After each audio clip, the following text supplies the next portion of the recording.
A gift is usually a gesture of kindness, but in the silence of the woods, it's a terrifying mark of a shadow's presence. We are tracing the chilling trail of unwanted offerings left by stalkers who watch from the tree line. Discover the suffocating reality of 3 victims whose isolation became their biggest nightmare.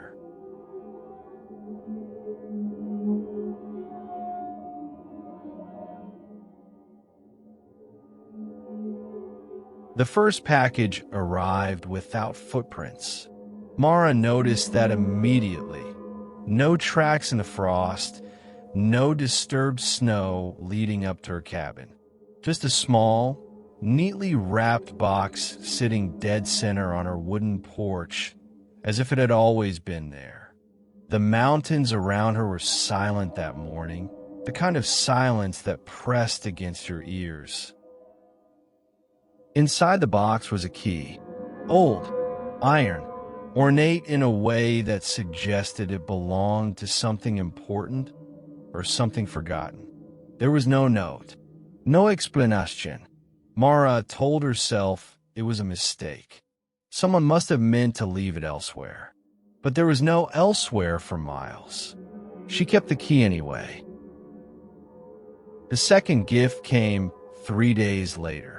This time, she heard something, a faint thud outside just after midnight. By the time she worked up the courage to open the door, the darkness beyond her porch light was empty. Another box.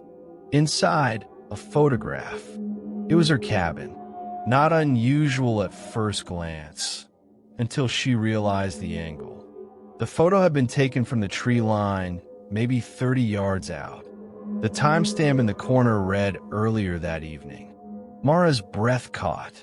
She hadn't left the cabin all day. Someone had been watching. She stopped sleeping after that. Every creak of wood, every whisper of wind through the pines, it all sounded like footsteps. She checked the locks 3 times each night. The key from the first package stayed on the table, though she didn't know why she hadn't thrown it away. On the 6th night, the 3rd gift arrived. No sound this time, just presence. She opened the door before dawn, compelled by something she couldn't name. The box was larger now, heavier. Inside was a small mirror, cracked. Mara hesitated before looking into it. When she finally did, her stomach turned. The reflection showed her standing in the doorway, pale, exhausted.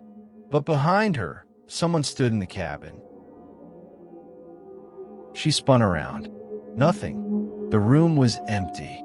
The mirror slipped from her hands and shattered across the porch. That's when she noticed the key again, not on the table, in the lock of her bedroom door. The 4th gift was waiting inside.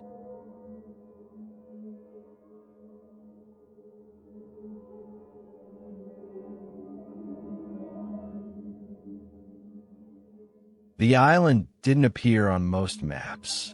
Jake had chosen it for that reason. A jagged stretch of rock and wind off the northern coast, reachable only by a rusted motorboat and a good sense of direction. No signal, no neighbors, just the lighthouse he'd been hired to restore and the endless churn of gray sea. Solitude, he thought, would be clean. It wasn't. The 1st gift arrived inside the lighthouse. Jake was halfway up the spiral staircase when he saw it, a small wooden box sitting on one of the steps above him. He froze. He was certain it hadn't been there minutes ago. The door at the base of the lighthouse was still bolted. The windows were sealed with salt-crusted panes that hadn't opened in years. Yet there it was, waiting. Inside the box was a watch, old-fashioned, silver casing, scratched and worn. It ticked faintly when he lifted it, though the hands didn't move. On the inside of the lid, engraved in careful script, You're late." Jake laughed at first. A leftover prop, maybe something from the previous keeper. But the sound of his own voice felt wrong in the narrow stairwell. Too loud, too hollow, like it didn't belong to him. He pocketed the watch anyway. That night, the lighthouse light failed. Not a flicker, not a dimming. It simply went out. The darkness that followed was absolute, swallowing the horizon, the sea, the sky, everything beyond the glass. Jake scrambled through the maintenance room, cursing under his breath, until the beam sputtered back to life on its own. When it did, something stood on the rocks below. A figure, too far to make out clearly, but unmistakably human. It didn't move. It just watched. The second gift arrived the next morning. This time, it was waiting on a narrow table beside his bed. Jake stared at it for a long time before touching it. Another box. Another impossible placement. Inside was a small stack of photographs. Each one showed the lighthouse from the outside, taken at different times of day from different angles. In some, the sea was calm. In others, it crashed violently against the rocks. But in every single photograph, the lighthouse beam was dark. And in every single photograph, Jake stood at the top window, watching the sea, even in images that must have been taken before he arrived. He stopped going outside after that. The figure on the rocks remained, sometimes closer, sometimes gone, but never entirely absent, and always facing the lighthouse. The third gift came with the tide. Jake found it wedged between the rocks near the base of the tower, a metal box, dented and cold, as if it had been dragged along the ocean floor. Inside was a tape recorder, old, heavy, already loaded with a cassette. His hand shook as he pressed play. Static filled the air at first, thick and suffocating. Then beneath it, breathing, slow, measured, familiar. Jake felt his throat tighten as the realization crept in. It was his own breath, recorded from somewhere very close. Too close. Then came his voice, soft, whispering, "I can see you down there." The tape clicked. Silence. Jake ran back up the lighthouse stairs 2 at a time, heart pounding. When he reached the top, he forced himself to look. The rocks below were empty. The sea churned, indifferent. For a moment, he almost felt relief. Then the watch in his pocket began to tick louder. Faster, louder, faster, until it stopped. A fourth gift waited beside the lantern. No box this time, just a single, damp photograph. Jack picked it up slowly. It showed the inside of the lighthouse, the spiral staircase, looking down from the top. And at the very bottom, the door stood open. Sunlight poured in, and someone was stepping inside.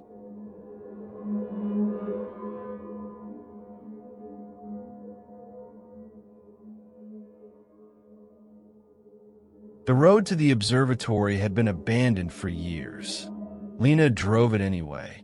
Gravel crunched beneath her tires as the forest thickened on either side, swallowing the last hints of civilization.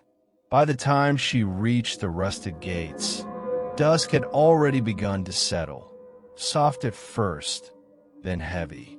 She cut the engine. Silence rushed in. Perfect, unbroken, exactly what she'd come for. The observatory stood on a hill like a blind eye. Its dome was cracked, its windows clouded with dust, but the structure itself held firm. Lena pushed the door open with a grunt. wincing at the echo that followed her inside. She was alone. She made sure of that. The first gift appeared before she finished unpacking. A small envelope sat on the control desk beneath the telescope. Her breath caught. She hadn't seen it when she walked in. She was certain. Inside the envelope was a single strip of film. Old, developed. She held it up to the fading light leaking through the dome. It showed the observatory. From above, the angle was impossible. Too high, too precise, as if taken from directly overhead. Scrawled along the edge in thin black ink. "You're easier to see from here." Lena searched the entire building after that. Every room, every closet, every crawl space. Nothing. No one. No signs of forced entry. No footprints in the dust but her own. Still, she locked the door.